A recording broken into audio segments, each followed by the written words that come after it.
Hi, my name's Maddie Zahm, and I'm hanging out with Rob on Front Row Live.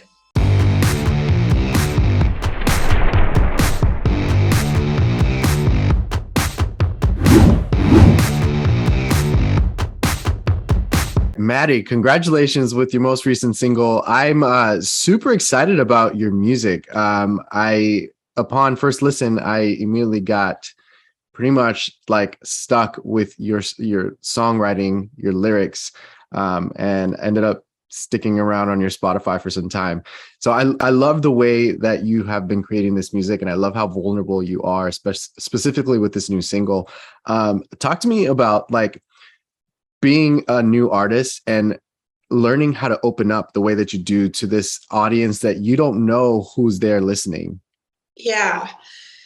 I mean, it can be hard. I think my music in a lot of ways helped me heal before I even released it. So I've been, sitting on You Might Not Like Her for 5 to 6 months, and would listen to it so much in my car just to help myself, believe the words that I wrote, because I wrote it kind of preemptively in a way. And so I think I never really thought about the release of these songs because they really were just me reminding myself of things that I needed to know. And so when my team started talking about plans of releasing it, I just remember that feeling of, number one, being so overwhelmed at the idea of it being other people's, but also it made complete sense. Because if I can help other people, go through the same things that I have, why would I keep that? It would be selfish, So it was not something that I had ever thought about. And then when we started talking about plans, I was like, yeah, this makes sense. And watching other people heal from these songs has been extra healing. It's been, I don't even know how to describe it. Probably one of the most cathartic experiences in my life, for sure. With this song in particular, talk to me a little bit about that writing process. You said you've had it for like 5 to 6 months, but what initially kickstarted that writing process for you? And did you know that you were already going to be vulnerable with this song, or was this something that kind of revealed itself as you continue to write more and more lyrics for it? Yeah. I think before I was writing a lot of songs about things that I wasn't really going through. Like I was writing just songs about boys that I wasn't really interested in. Like I hadn't really experienced being super honest in my music. And I thought I was, because I remember people would like write with me and be like, oh, she's such an honest songwriter. And I think in my head, like, no, like, no, I'm not. And so I ended up visiting my hometown and I kissed one of my best friends. And, she was a girl. And I came back and I remember that experience just so vividly of just me freaking out. Like I was a worship leader. I'm from Boise, Idaho. Like I didn't think that I was allowed to be queer. I didn't think that I was allowed to question stuff that I had been raised in, And so I remember I went into that writing space, and for the first time in my life, I wrote as if it wasn't going to be released and was just for me. And it was really interesting because that was very similar to the Fat Funny Friend, where that song, I didn't ever think it was going to be released. It was just for me. And so I think that day there was just a switch in my narrative a little bit of like, the more that I just write for myself, the more for some reason it helps other people heal. And now I don't want to write any other way, if that makes sense. If you had gone into that writing session knowing that you were writing to release, would you have changed what you wrote? Oh my gosh. Rob, that is such a good question. I probably, back then, I would have watered it down, probably. I think now looking at the impact and the level of healing that it's brought me, and hopefully other people know. But realistically, back then, who I was, yeah, I probably would have watered it down. The idea of that releasing was terrifying to me. The fact that you released these 2 songs and they're getting some insane traction. How how does that kind of change the way that you see your upcoming material or this upcoming EP? Like, did your mentality of like the lyrics and the songwriting change throughout this? I'm getting like goosebumps as I'm like saying this. Like, this is so crazy.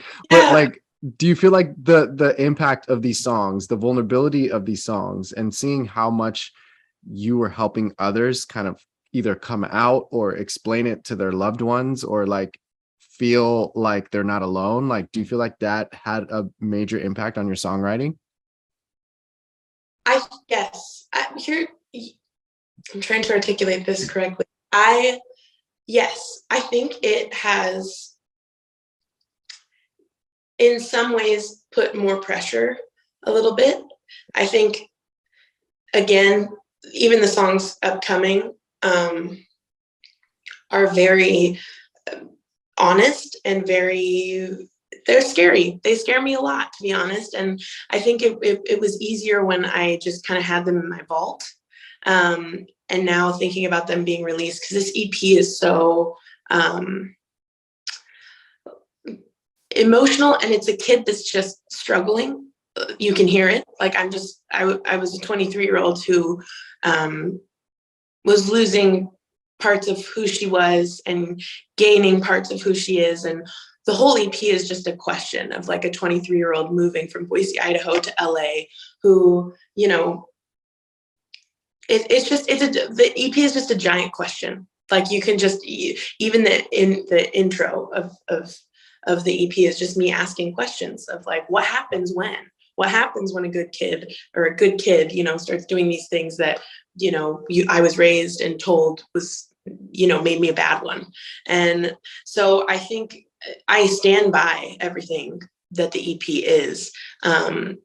It scares me for sure. And now I think seeing the traction and seeing how many people are listening, mostly I was so afraid of letting my church down like a year ago. And now I'm more scared of letting the people that are following me down, if that makes sense, because they have become this community. So there is a level of pressure of representing these communities well. And I'm honored that they trust me with that. And yeah, so it's a hefty burden for sure. Yeah. And I don't take that lightly. And at the same time, like, I love how we feel these emotions when we're listening to your voice. What was that recording process like for you? And did you find yourself kind of breaking down during the recording process? Just because like I said, like I feel it in your voice that like there's pain, or there's like, there's fear, there's, like I feel that. What was that process like? Oh my gosh. I mean, that process was emotional. Thank goodness I had my producer, Adam, who honestly, as soon as I met him, we just clicked musically and personally, and all the things. He's an incredible human being. He's like my platonic musical soulmate. But the poor guy, I mean, there would be times where I would lay on the couch in his studio and just cry and be like, this stuff can't come out. This cannot come out. There's no way. Like I am scared. Recording it also was emotional because I wanted to take parts of my upbringing of being a worship leader and being, I've led for churches for a very long time, the music portion of it. And a big thing that churches would ask of me is to like show strength in my music and show like sing more powerful. And that's why I was known in Boise, Idaho for being this like strong singer and being able to like showcase emotions through my voice. And I could even do that with things that I was struggling to believe in. And so it was very strange because, these messages that I'm singing, I believe in them. I really do. And so it was weird because I feel like I found my voice through recording this EP.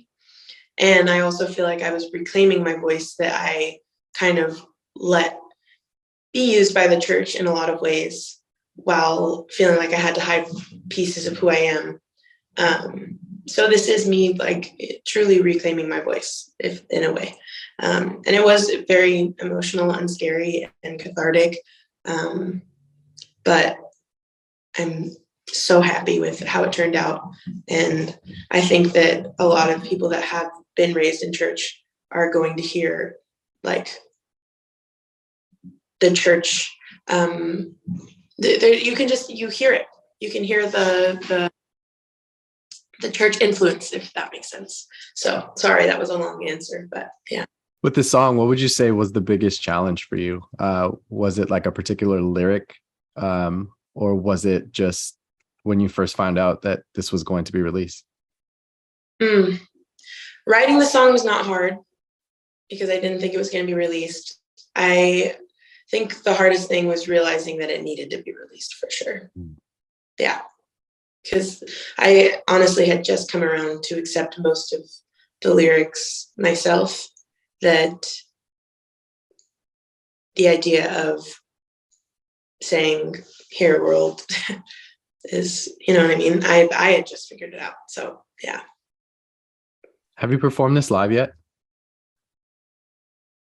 Actually, the only time that I performed it live, when my team said that we were going to, well, not when my team, we all said we were going to release it, and I panicked. I went out to a queer open mic night over in West Hollywood, and I told myself that I was going to sing it in front of all of them. And that was really weird because I'm not an open mic goer. I really like performing.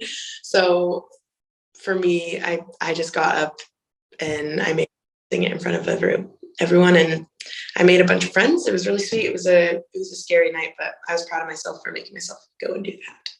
So imagine what that impact would be when you finally go on tour, now that your new fans have heard this and they sing along with you. Like, I feel like that's going to be like the most insane experience. Oh, it's such a weird thing. I don't know how I committed to the bit too hard, and now somehow I am an artist and it actually makes me laugh, but that's where we're at, I guess. Are you sure you're ready for this? Oh, did I ever say that? If anything, I'm like, I'm not, you guys. So yeah, I feel like I'm stuck in. I don't know what is happening, but oh yeah. Now with this EP that drops August 12th, which is the title, which this song is the title track of the EP. Does Adam produce majority of the EP? And then also, are you reuniting with Katie Turner as well for another track? So Adam did produce the entire EP because I wanted it all to, there are parts of each song that are like integrated in each. It's very fun. So he and I spent a lot of time on it. Yes. So he produced the whole EP. And Katie and Turner and I do not have any songs on this project. I can't say anything more about that, but not on this one. I'm already a fan of hers. So when I saw that you guys collaborated together for your previous single, I'm curious, like, what was that experience like co-writing together? And what did you learn from that session? So she's actually in the room right next to me. We live together. No, we really do. We live together. And so her and I have been roommates for 7 months, 6 months, 7 months. So her and I, we wrote that, about, I think it was like the first month that I lived with her. I came home and I was just a little bit frustrated because I had this concept of Fat Funny Friend that I wanted to write, but I kept going in to these sessions with, people that had never experienced that. And it was just getting frustrating because I really wanted to write the song, but I didn't want to, I wanted to write it with someone that like had experienced it, and we have very similar experiences. And so she just elevated it so heavily and has taught me so much about songwriting and being an artist. She's truly, I can't say enough about Katie Turner. She's my family, and she's incredible. I don't know, I get emotional. She's like my little sister, but yeah. truly one of the best artists I've ever met and deserves the world. So yeah. Well, I'm excited for more music from you. I'm excited for more music lovers to get to discover you. And Thanks, Rob. I'm more excited to just watch you grow. I feel like this is going to be such an easy process because I feel like you are speaking to those that don't know how to open up or how to like talk about their emotions or feelings or what they're going through. And you're doing that. So congratulations with that. And Maddie, thank you so much for taking the time to talk to me. I know you and I are probably going to get together again sometime soon. So I'm looking forward to that. Rob, you're awesome. This was really good. Thanks for, yeah, it was very nice meeting you, and I'm excited to see you again.